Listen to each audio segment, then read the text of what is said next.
अब teaching of social science का exam आने वाला है और आप सबने अपनी प्रिपरेशन स्टार्ट कर दी है, लेकिन फिर से आप सबके सामने यही क्वेश्चन, यही टेंशन है कि सोशल साइंस का सिलेबस बहुत ज़्यादा है।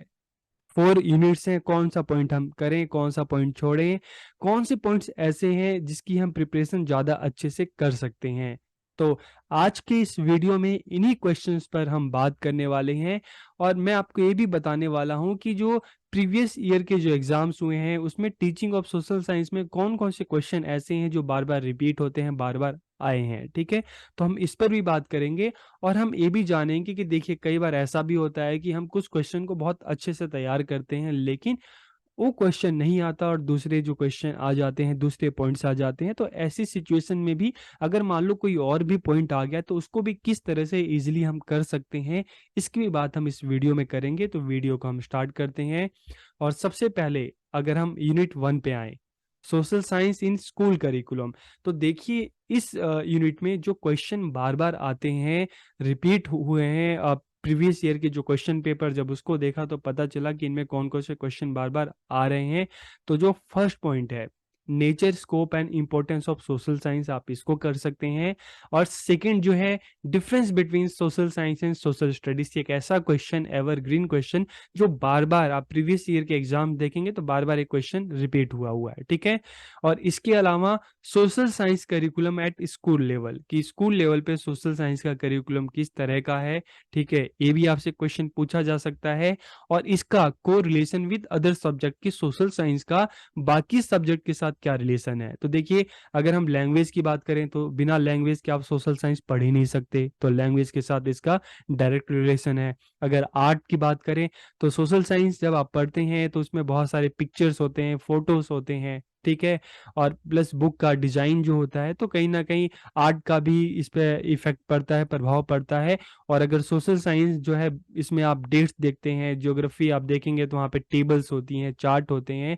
तो कहीं ना कहीं ये जो है इसका जो एक रिलेशन है मैथ्स के साथ भी है, क्योंकि बिना डेट्स के सोशल साइंस जो है इनकम्प्लीट है। और अगर साइंस की बात करें तो सोशल साइंस भी साइंस की एक ब्रांच है, तो इसका भी साइंस के साथ एक बिल्कुल डायरेक्ट रिलेशन है।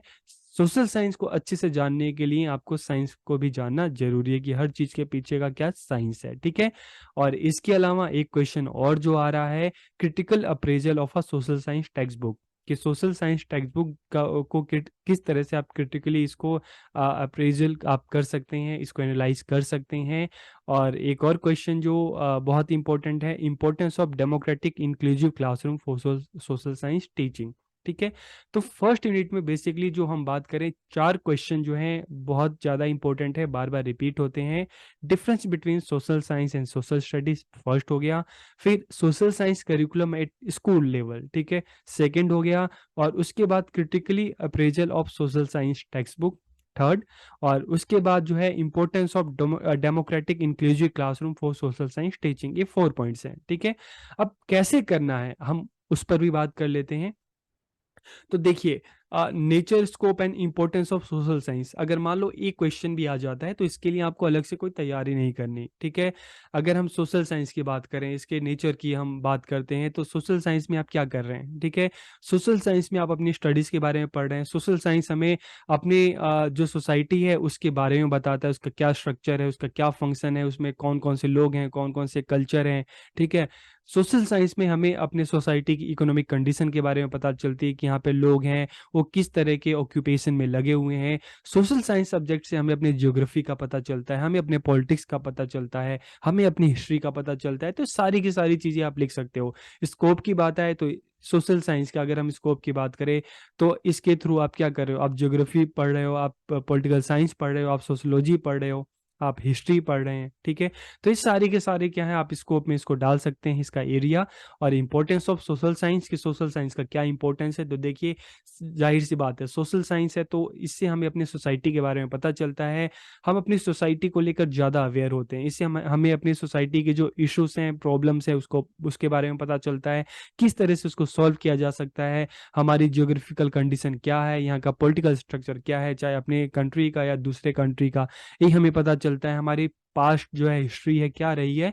तो इस तरह से सोशल साइंस से हमें अपनी सोसाइटी के बारे में, यहाँ के लोगों के बारे में, अपनी हिस्ट्री के बारे में, अपनी ज्योग्राफी के बारे में, यहाँ की पॉलिटिकल स्ट्रक्चर के बारे में, और सिर्फ अपनी कंट्री के नहीं दूसरे कंट्री के बारे में भी जानने में, समझने में मदद मिलती है। तो देखिए इस पॉइंट को अगर इस तरह का क्वेश्चन आ जाता है तो इसके लिए आपको अलग से पढ़ने की जरूरत नहीं यार।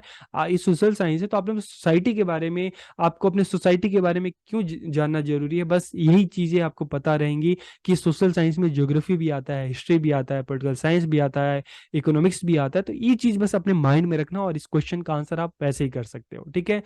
प्लस अगर difference between social science and social studies जो है, तो देखिए सोशल स्टडीज की बात करें तो सोशल स्टडीज क्या है कि स्टडी ऑफ सोसाइटी, यहाँ पे सिर्फ अपने सोसाइटी के बारे में एक तरह की जनरल अवेयरनेस है, आप अपने सोसाइटी के बारे में जान रहे हो, ठीक है। तो सोशल स्टडीज बेसिकली अगर हम देखें तो देखिए आप बोलते हैं ना एसएसटी, तो ये सब्जेक्ट जो है ये 10th लेवल तक पढ़ाया जाता है, ठीक है। उसके बाद जब 10th के बाद आप हिस्ट्री अलग से पढ़ते हैं, आप पॉलिटिकल साइंस अलग से पढ़ते हैं, इकोनॉमिक्स अलग से पढ़ते हैं, तो फिर जो भी चीजें अभी तक आपने बेसिक चीजें 10th तक पढ़ी थी उसके बारे में और डिटेल में डीप में जाके पढ़ते हैं। तो सोशल साइंस हमें अपने सोसाइटी की डीप नॉलेज देता है, ठीक है। तो बेसिकली आप इस इन चीज़ों के बारे में आप इस तरह से डिफरेंस लिख सकते हैं। और फिर हम बात करते हैं AIIMS and objective of teaching of social science. तो देखिए इस तरह का क्वेश्चन आए तो इसके लिए आप सोशल साइंस का एम्स क्या है, ऑब्जेक्टिव क्या है, तो अगर आपको इंपॉर्टेंस पता होगा तो एम्स एंड ऑब्जेक्टिव आप आराम से लिख सकते हैं, ठीक है। इसको भी आपको पढ़ने की जरूरत नहीं है। सोशल साइंस का एम्स क्या है कि जो भी बच्चे हैं, ठीक है, उनको अपने सोसाइटी को और इस दुनिया को लेकर बच्चों को अवेयर करना है, ठीक है। सोशल अवेयरनेस हो सकती है। इसके अलावा सोशल साइंस का ऑब्जेक्टिव क्या है कि बच्चों को एक अच्छा सिटीजन बनाना है, अपने पास से उसको पास्ट से कि बच्चे को इंट्रोड्यूस कराना है, इस जो वर्ल्ड है उससे बच्चों को इंट्रोड्यूस कराना है, जो जो वर्ल्ड है यहाँ की ज्योग्राफी से बच्चों को इंट्रोड्यूस कराना है, यहाँ का जो पॉलिटिकल स्ट्रक्चर है उससे बच्चों को इंट्रोड्यूस कराना है, उसके बारे में बताना है। तो इस सारी की सारी चीजें आप ऑब्जेक्टिव में डाल सकते हैं। देखिए सिंपल सा माइंड में रखना कि आपको ज्योग्राफी क्यों पढ़ाई जा रही है, आपको इकोनॉमिक्स क्यों पढ़ाई जा रही है, आपको हिस्ट्री क्यों पढ़ाई जा रही है, आपको पॉलिटिकल साइंस क्यों पढ़ाई जा रही है, आपको सोशोलॉजी क्यों पढ़ाई जा रही है। अगर आपको ये चीजें पता है ना तो इसके लिए आपको अलग से कोई पढ़ने की जरूरत नहीं है। आप सिर्फ आप क्वेश्चन आएगा आप इसका आंसर आराम से कर सकते हैं, ठीक है। प्लस अगर सोशल साइंस करिकुलम की हम बात करें तो देखिए ये चीजें आपको पता होना जरूरी है कि social science first second class में इसको नहीं पढ़ाया जाता, ठीक है। लैंग्वेज और मैथ के साथ ही इसको कहा जाता है कि यार जो बच्चों के सराउंडिंग की जो नॉलेज है ना लैंग्वेज के थ्रू ही बच्चों को बताई जाए। थर्ड क्लास में आ जाता है आवर सराउंडिंग, ठीक है, आसपास की हम बात करते हैं। तो एक तरह से ईवीएस आप कह सकते हैं। तो ईवीएस और सोशल साइंस जो है थर्ड से लेके फिफ्थ क्लास तक ईवीएस के रूप में पढ़ाया जाता है, ठीक है। उसके बाद अगर हम सिक्स क्लास से लेकर 10th क्लास तक की बात करें तो यहाँ पे 4 पार्ट्स आ जाते हैं सोशल साइंस में। यहाँ पे आप पढ़ते हैं हिस्ट्री, इसके अलावा ज्योग्राफी, पॉलिटिकल साइंस पढ़ते हैं और इकोनॉमिक्स, ये 4 सब्जेक्ट इसमें इंक्लूड होते हैं सोशल साइंस में। और अगर हम 10th के बाद की बात करें तो आप देखेंगे और ज़्यादा स्पेसिफिक हो जाता है तो आप हिस्ट्री पढ़ते हैं, आप पॉलिटिकल साइंस से अलग अलग सब्जेक्ट हो जाते हैं, हिस्ट्री पॉलिटिकल साइंस है, इकोनॉमिक्स पढ़ते हैं, सोशोलॉजी आप पढ़ते हैं, ठीक है। तो इस तरह से सोशल साइंस में आप ये सारे सब्जेक्ट अलग अलग तरीके से पढ़ते हैं। तो ये चीज़ें तो आपने पढ़ी हुई हैं, ये चीज़ें आपको पता है, ठीक है। और को रिलेशन विद अदर सब्जेक्ट, जैसे मैंने आपको बताया कि अदर सब्जेक्ट चाहे लैंग्वेज की बात करें, साइंस की बात करें, मैथ्स की बात करें, आर्ट की बात करें, तो आप लिख सकते हैं। अब कोई critical appraisal of social science text book की, सोशल साइंस टेक्स्ट बुक को किस तरह से आप उसको क्रिटिकली एनालिसिस कर सकते हैं, ठीक है। तो देखिए यहाँ पे आपको अलग से कुछ पढ़ने की जरूरत नहीं है। सिंपल सा अगर इस तरह का क्वेश्चन आ जाए तो देखिए आपने सोशल साइंस की बुक देखी हुई है, पढ़ी हुई है, तो यहाँ पे सिर्फ आपको 2 चीजें पे फोकस करना है कि सोशल साइंस की जो टेक्स्ट बुक है उसमें क्या अच्छी चीजें आपको लगती हैं, क्या क्या अच्छी बात उसमें लिखी गई हैं, ठीक है। जिसको आप क्या कर सकते हो, जिसको आप कह सकते हो कि नहीं इस बुक की ये क्वालिटी है कि सोशल साइंस में ये चीज़ें बहुत अच्छी हैं, उसके बारे में लिखना है। और क्या क्या चीज़ें जो है अच्छी आपको नहीं लगती, उसमें इंप्रूवमेंट की ज़रूरत है, बस यहाँ पे ये 2 चीज़ें आपको लिखनी है। तो इसके लिए आपको अलग से कहीं टेक्स्ट बुक या कुछ देखने की जरूरत नहीं है, बस अपने माइंड में रखना कि अगर critically appraisal of social science text book में आए तो यहाँ पे सिर्फ आपको लिखना है कि इसमें क्या चीज़ें अच्छी हैं और क्या चीज़ें हैं जहाँ पे इंप्रूवमेंट की ज़रूरत है। Development of value through social science teaching. अगर सोशल साइंस पढ़ा रहे हैं तो कौन सी वैल्यूज डेवलप करेंगे? तो देखिए जो सेकेंड लास्ट और लास्ट पॉइंट दोनों एक दूसरे को रिलेट करते हैं। वैल्यूज तो कौन से वैल्यूज? Democratic values. यहाँ पे जो बच्चे हैं एक दूसरे की रिस्पेक्ट करेंगे, एक दूसरे के कल्चर की रिस्पेक्ट करेंगे। यहाँ पे चाहे हम फ्रीडम की बात करें, इक्वालिटी की बात करें, ठीक है, यहाँ पे ब्रदरहुड की बात करें, यहाँ पे रिस्पेक्ट की बात करें, तो इस तरह की जो वैल्यूज हैं बच्चों में डेवलप किए जाएंगे। तो आपको सेकंड लास्ट पॉइंट पता है तो लास्ट भी लिख सकते हैं, लास्ट पता है तो सेकंड लास्ट भी लिख सकते हैं, ठीक है। Importance of democratic inclusive classroom. अगर सोशल साइंस की बात करें तो आप सोसाइटी के बारे में पढ़ा रहे हैं। जब सोसाइटी की बात करते हैं तो अलग कास्ट आ जाता है, अलग कल्चर आ जाता है, अलग लैंग्वेज आ जाता है, अलग रिलीजन आ जाता है, अलग रीजन आ जाता है। तो इस तरह से जब बच्चे अलग अलग कल्चर से, अलग अलग एरिया से आ रहे हैं, अलग अलग रिलीजन से एक ही क्लास में आ रहे हैं, तो क्लास क्या हो गई? इंक्लूसिव क्लासरूम, ठीक है। तो उसमें बच्चों में किस तरह से डेमोक्रेटिक वैल्यूज दबाएं, मतलब किस तरह से डेमोक्रेटिक वैल्यूज जो बच्चों को सिखाएं, तो किस तरह से हैं आप अलग अलग एक्टिविटीज कराते हैं जिसके थ्रू क्या है कि बच्चा मिलकर करता है, ठीक है, मिलकर एक्टिविटीज करता है, साथ में मिलकर रहता है, तो इस तरह से उसमें कोऑपरेशन जो है, ब्रदरहुड है, ठीक है, इस तरह से लीडरशिप क्वालिटीज हैं, इस तरह से चीज़ें जो बच्चों में डेवलप होती हैं, तो ये सारी चीज़ें आप लिख सकते हैं। प्लस अब सेकेंड यूनिट की बात करें, ठीक है, तो सेकेंड यूनिट में देखिए जो क्वेश्चन जो बार बार रिपीट होता है, तो इसमें कौन कौन सी चीज़ें हैं जो अभी तक रिपीट होती आई हैं। तो अगर हम अप्रोचेस की बात करें तो इंडक्टिव एंड डिडक्टिव, ठीक है, ये जो अप्रोचेस हैं ये बार बार रिपीट होते आई है, ठीक है, कि इंडक्टिव अप्रोच क्या है, डिडक्टिव अप्रोच क्या है, और कंस्ट्रक्टिविस्ट अगर बात करें तो देखो यहाँ पे क्या हो रहा है, कंस्ट्रक्टिविस्ट में आप क्या हो रहा है कि बच्चों को इस तरह से अपॉर्चुनिटी दी जा रही है जहाँ पे बच्चा खुद से करके चीज़ों को सीख रहा है, ठीक है। तो यहाँ पे जो ज़्यादा इम्पोर्टेंट क्या है, इंडक्टिव है, डिडक्टिव है। और अगर हम बात करें मेथड्स की तो देखिए मेथड्स में जो ज़्यादा इम्पोर्टेंट है जो आप कर सकते हैं तैयार, प्रोजेक्ट मेथड और डिस्कशन मेथड, और इसके अलावा सोशल इंक्वायरी, इन 3 मेथड को आप अच्छे से तैयार कर सकते हैं, ठीक है। और अगर फिर बात आती है कि कंसेप्ट मैपिंग इन सोशल साइंस, कि सोशल साइंस में कंसेप्ट मैपिंग क्या है, ये क्वेश्चन भी बार बार रिपीट हुआ है, इसको आप तैयार कर लेना। और ICT integrated teaching learning resources in social science classroom.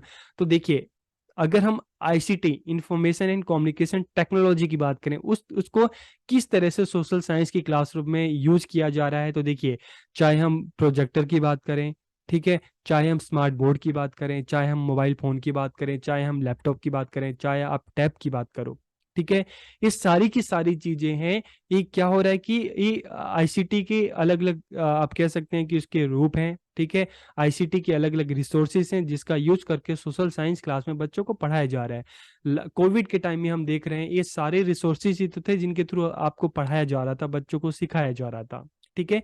तो इस तरह से अगर आपको ये रिसोर्सेज के बारे में पता है तो आप किस तरह से इसका यूज किया जाता है बच्चों को पढ़ाने के लिए, इतना आप लिख सकते हैं, ठीक है। इसके अलावा इंस्ट्रक्शनल एड्स लो कॉस्ट, मतलब ऐसे टीचिंग एड जिनकी कॉस्ट बहुत कम है, मतलब कबाड़ से जुगाड़, आपके आसपास जो वेस्ट चीजें हैं, ठीक है, उससे उसका यूज करके आप जो है सोशल साइंस के टीचिंग एड्स आप तैयार कर रहे हैं, ठीक है। इसके अलावा चार्ट पेपर का किस तरह से यूज करना है, मॉडल, स्क्रैप बुक, मीडिया, ठीक है, इस तरह का यूज करके किस तरह से बच्चों को आप पढ़ा सकते हैं, सिखा सकते हैं, यही चीजें आपको यहाँ पे लिखनी है।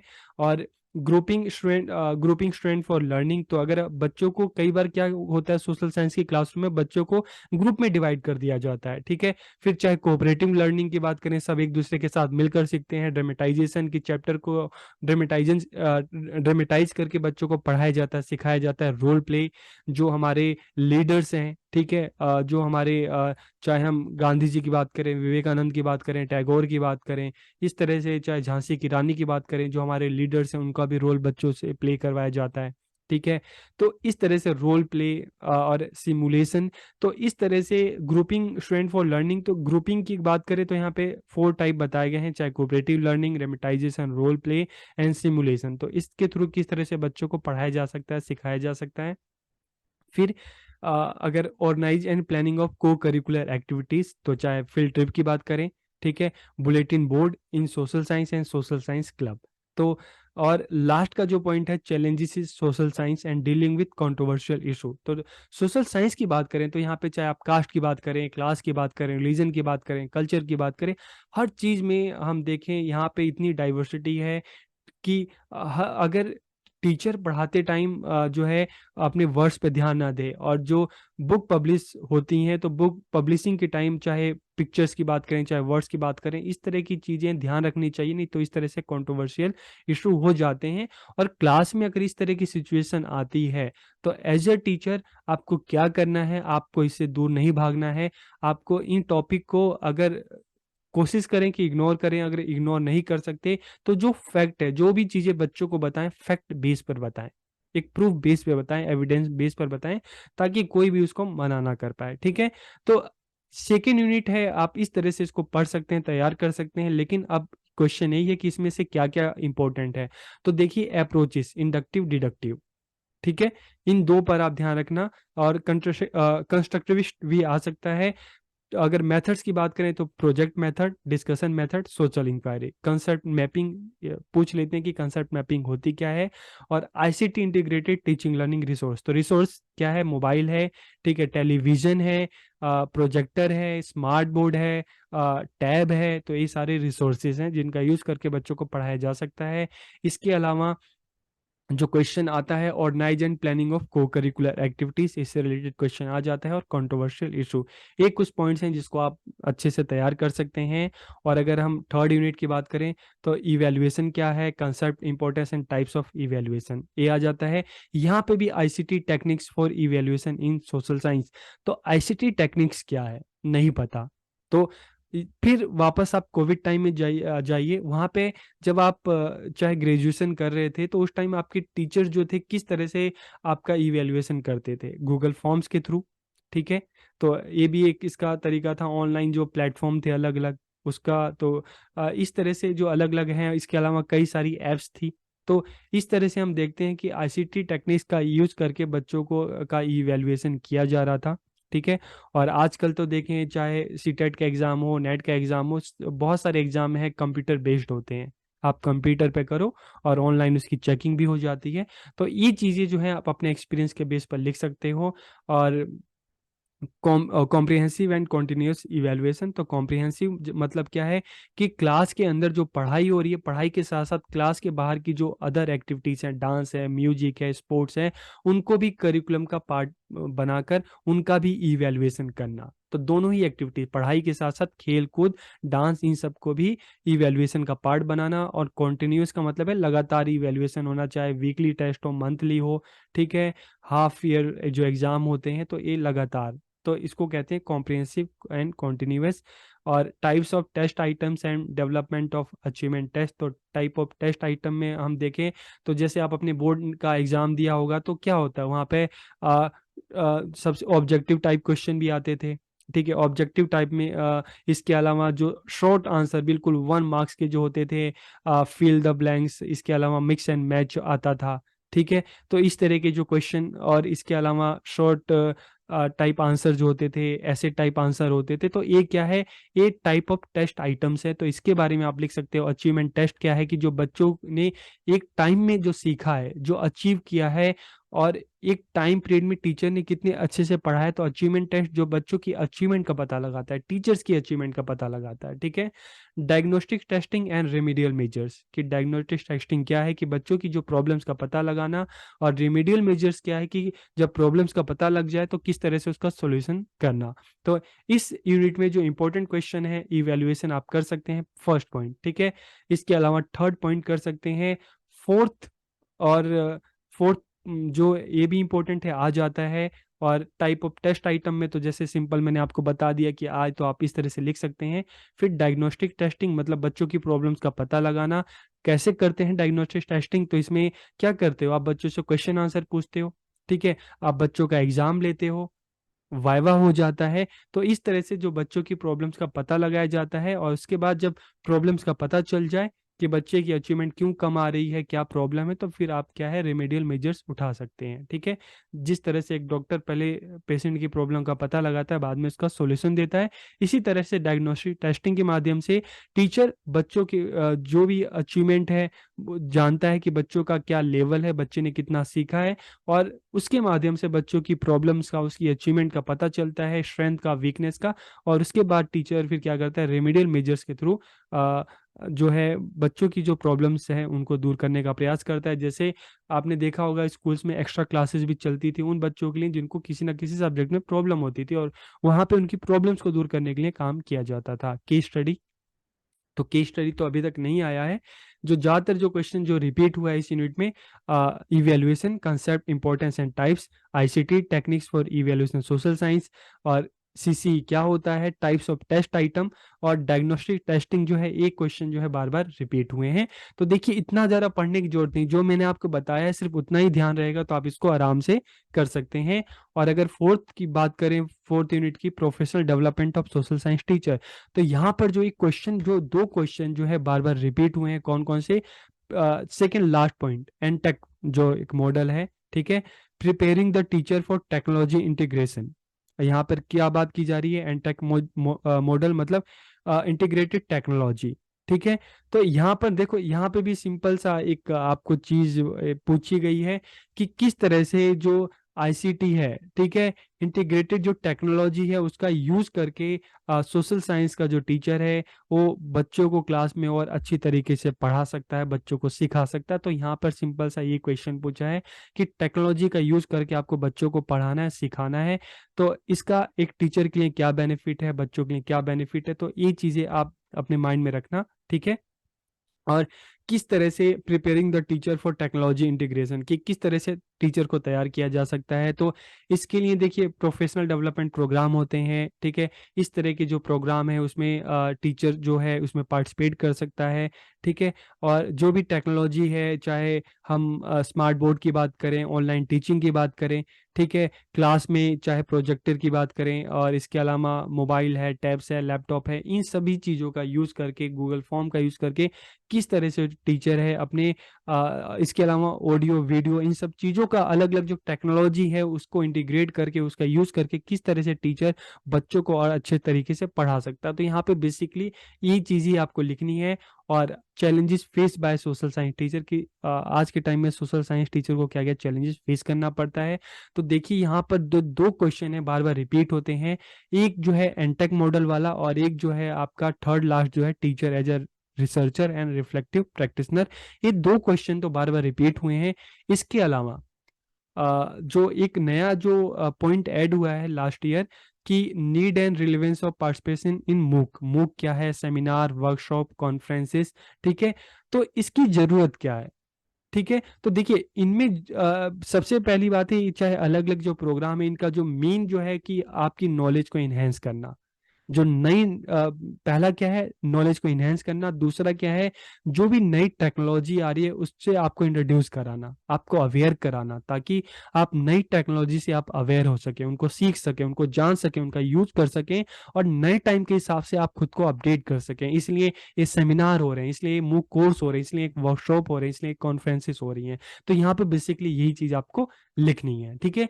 तो इस यूनिट में जो आपको ज्यादा तैयार करना है, एनटेक मॉडल करना, teacher as a reflective practitioner researcher, और इसके अलावा need and relevance of participation in MOOC seminar, तो इन सबका आप एक साथ एक ही आंसर आप सबका लिख सकते हो कि इसकी क्या जरूरत है।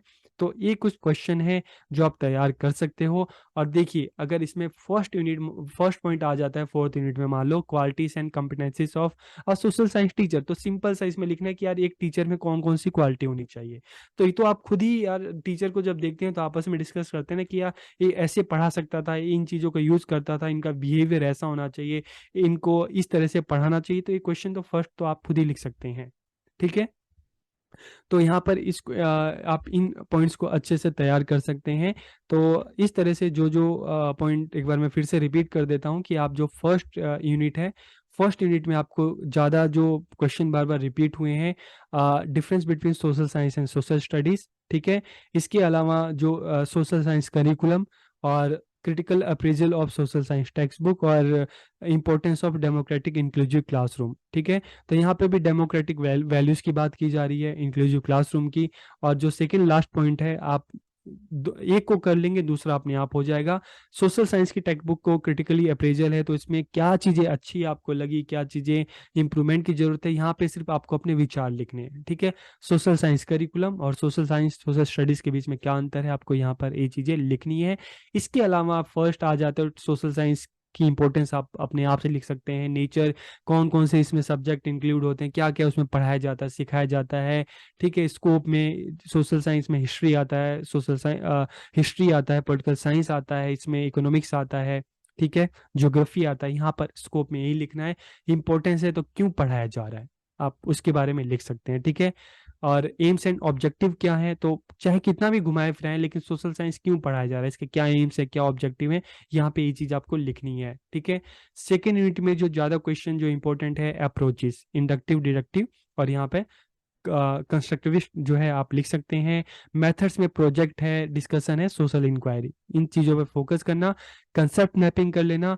ICT integrated teaching learning resources, तो यहाँ पे रिसोर्सेज आपको पता चल गए होंगे। ठीक है, फिर कोऑपरेटिव लर्निंग क्या होती है, डिस्कशन क्या होता है, रोल प्ले क्या होता है, यहाँ पर आप चीज़ें लिख सकते हो। और जो सीसी एक्टिविटीज़ है, ये क्वेश्चन बहुत इंपॉर्टेंट है। और challenges in social science and dealing with controversial issue, इसको आप पढ़ लेना। और थर्ड यूनिट है तो इसमें बहुत सारे क्वेश्चन जो है इवेल्युएशन आ सकता है, कंसेप्ट, इंपॉर्टेंस एंड टाइप्स।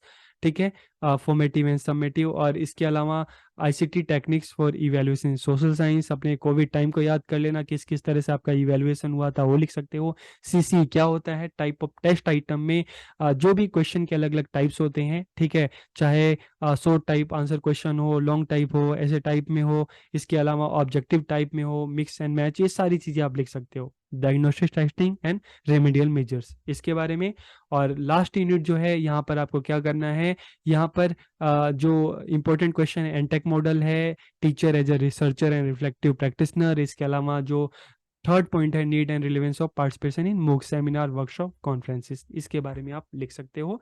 तो आप सबको बेस्ट विशेस, एग्जाम अपना अच्छे से कीजिए। और इनके अलावा भी कोई क्वेश्चन आ जाए तो किस तरह से करना है वो मैंने आपको बता ही दिया है। ठीक है, तो क्वेश्चन में ज़्यादा फंसना मत। ठीक है, क्वेश्चन को पूरा पढ़ना, और क्वेश्चन का जितना भी हिस्सा आपको समझ में आए उस हिसाब से आप उसको आंसर लिख देना।